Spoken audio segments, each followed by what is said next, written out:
L'épreuve du faux Messie est la plus grande épreuve qui atteindra l'humanité au cours de son histoire.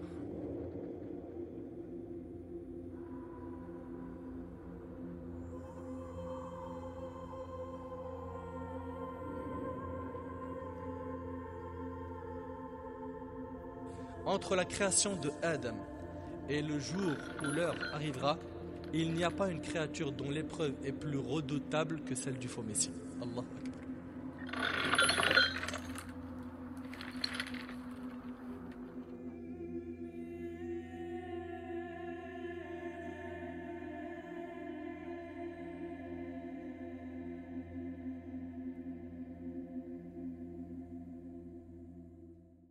Ce vaisseau est le tien, Seigneur. Ces hommes sont les tiens, Seigneur. Ces épées que nous portons sont pour toi, Seigneur. Nous te demandons d'envoyer le vent qui lèvera cette brume. Nous te demandons, Seigneur, d'envoyer le vent pour nous montrer le chemin vers ta terre.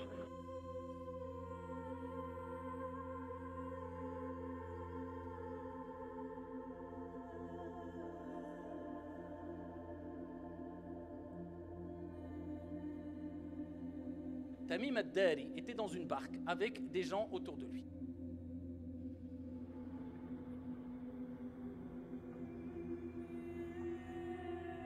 J'ai jamais vu une brume pareille. Si loin du rivage. Ça fait combien de temps? Des jours?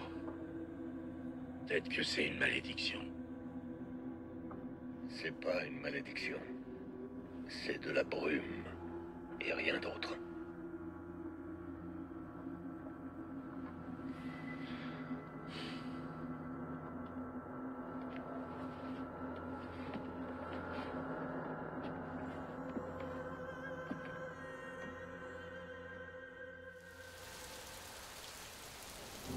Tamim al-Dari, who had embraced Islam, he used to be a Christian, embraced Islam, an Arab.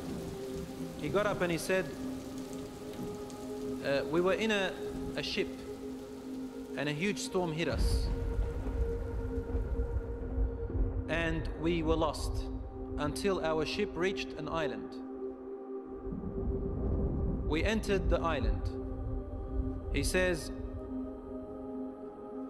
a beast came to us on this island. It had so much hair on it that we could not tell the front from its back. Which was its head, which was its tail. We don't know. And we said, Waylaki ma anti. Woe to you, what are you? Never seen a creature like you before. And she spoke. The beast said, Ana al-Jassasa. They said, Wama al-Jassasa? What is this al-Jassasa? And then the beast said, Ayyuha al-Qawm, people. Intaliqu ila hadha al-rajul fi ad-dayr. Come to this man who is waiting for you in a dayr. A dayr was known in those days as being like a place where people used to worship. And he said, there is a man who is waiting for your news anxiously. They said, we ran away from the beast immediately thinking it was a jinn. We entered this hut that was set for worship. And suddenly we saw in front of us a person, a man who was the biggest in build that we have yet to have seen. His arms were wrapped to his neck with chains, like this.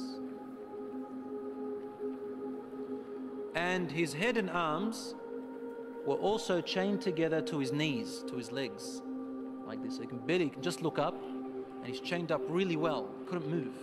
We said, what are you? And he said, you are able to hurt me because I'm chained up. So it's my right to ask, who are you first? They said, very well.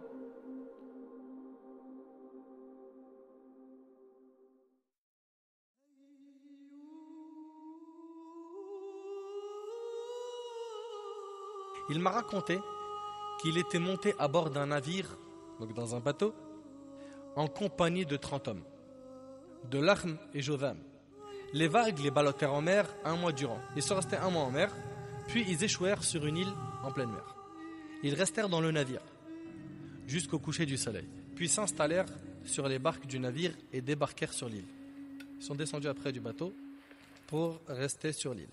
Vint alors à leur rencontre une bête tellement velue qu'on ne distinguait même pas la partie avant de son corps de sa partie arrière. Il y avait tellement de poils dans cette bête qu'on ne savait pas en fait où était la partie avant de la bête de sa partie arrière. Ils s'écrièrent « Malheur à toi! Qui es-tu donc ?» Et elle de répondre « Je suis l'espionne. » Une bête qui parle. Écoutez, le hadith il est rapporté par Muslim. Ils reprirent. Et qu'est-ce que l'espionne? Elle dit aux gens: allez donc trouver cet homme dans ce cloître, car il est impatient d'avoir de vos nouvelles. Lorsqu'elle nous désigna l'homme, dit-il, nous craignîmes qu'elle ne soit une diablesse. Ils ont eu peur que ce soit une diablesse. Alors nous partîmes à la hâte. Ils se sont précipités jusqu'à entrer dans le cloître, et voilà qu'on y trouva la personne la plus incroyable que l'on ait vue et la plus fortement enchaînée. Ils ont vu une personne incroyable dans cette île qui était enchaînée. D'accord? Elle était impressionnante par son corps. Les mains attachées au cou et des fers entravant ses genoux jusqu'aux chevilles. Nous lui demandâmes: malheur à toi, qui es-tu? Et là, cette personne enchaînée va dire: dites-moi donc, qui êtes-vous? Ils dirent: nous sommes des Arabes. Nous avons pris la mer quand elle était déchaînée et les vagues nous ont ballottés pendant 1 mois avant de nous échouer sur ton île. Nous nous installâmes sur les barques de notre navire, puis nous débarquâmes sur l'île. Nous rencontrâmes une bête tellement velue qu'on ne distinguait même pas sa partie avant de sa partie arrière. Nous lui demandâmes: malheur à toi, qui es-tu donc? Et elle de répondre: je suis l'espionne. Nous demandâmes: et qu'est-ce donc que l'espionne? Elle nous dit: allez trouver cet homme dans le cloître, car il est impatient d'avoir de vos nouvelles. Nous partîmes donc précipitamment à ta rencontre et prîmes peur d'elle. On ne pouvait être sûr qu'il ne s'agissait pas d'une diablesse. Et là, il dit: informez-moi au sujet de la palmeraie de Baysan. Des questions très très précises. Et Baysan, c'est une ville connue de Palestine au sud du fleuve Jalout. Et là, ils vont lui dire: que veux-tu savoir à son sujet de la palmeraie de Baysan? Je vous questionne au sujet de ces palmeraies. Sont-ils encore productifs? Oui, dirent-ils. Et là, cet homme de dire: bientôt, ils ne donneront plus de fruits. Il leur dit: bientôt, ils ne donneront plus de fruits. Informez-moi au sujet du lac de Tibériade, dit l'homme enchaîné. C'est un lac d'eau douce en Palestine. Que veux-tu donc savoir à son sujet? A-t-il encore de l'eau? Oui, ses eaux sont abondantes. Bientôt, ces eaux disparaîtront. Informez-moi au sujet du puits de Zorar. C'est une ville située au bord de la mer Morte, au sud-est. Que veux-tu savoir à son sujet? Il dit: a-t-il encore de l'eau dans le puits, où ses habitants irriguent-ils encore leur terre de son eau? Oui, ses eaux sont abondantes et ses habitants utilisent encore son eau pour l'irrigation. Et là, ce même homme enchaîné va dire: informez-moi au sujet du prophète des illettrés. Qu'a-t-il fait? Il est parti de la Mecque, dirent-ils, et s'est établi à Yathrib. Yathrib, c'est Médine. Les Arabes l'ont-ils combattu? Oui, dirent-ils. Et lui de dire: qu'a-t-il fait d'eux? Et nous de l'informer qu'il avait dominé tous les Arabes qui étaient à sa portée et ils lui ont obéi. Et là, l'homme enchaîné va dire: cela est-il arrivé? Oui, dirent-ils.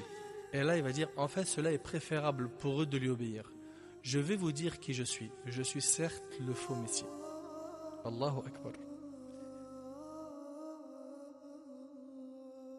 Je suis certes le faux Messie. Et j'aurai bientôt l'autorisation de sortir. Alors je me manifesterai. Je parcourrai la terre et il n'est pas une cité dans laquelle je n'entrerai. Et ce durant 40 nuits. Si ce n'est la Mecque et Taïba. Taïba, c'est Médine. Il ne pourra pas rentrer à la Mecque et à Médine. Et il va expliquer, il va dire: car elles me seront toutes deux interdites. Chaque fois que je voudrais entrer dans l'une d'elles, un ange viendra à ma rencontre, un sabre dégainé en main, pour m'en repousser. Et chaque quartier de la ville sera gardé par des anges qui la protègent. Franchement, ça fait bien peur. Il existe et il est sur cette île. Jusqu'aujourd'hui. Où est cette île? Allahu A'lam. Il n'a pas encore reçu l'ordre de sortir.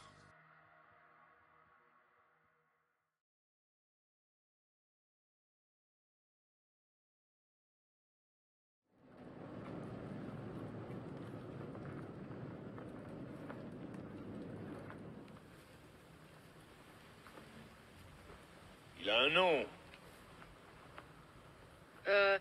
On l'appelle le borgne.